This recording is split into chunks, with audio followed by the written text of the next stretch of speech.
ගස්වල කොළ හැලෙන කාලෙට ගහෙන් වැටෙන හැම කොළයක්ම ගහට අර අලුත් කරන කලාව කියලා දෙනවා කියලා හිතෙන්නේ නැද්ද?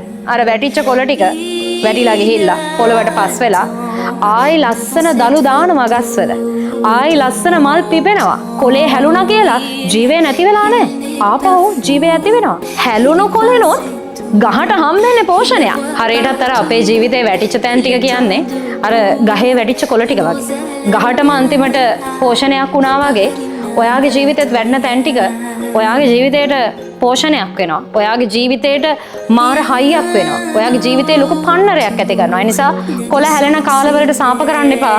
මොකද කොළ හැලුණොත් තමයි ආයි අලුත් ලස්සන කොළවල සුන්දරත්වය අපිට විඳින්න වෙන්නේ. ප්‍රශ්න වුණොත් තමයි අලුත් ලස්සන ජීවිතයක් ගැන අපිට බලාපොරොත්තු එකතු වෙන්නේ.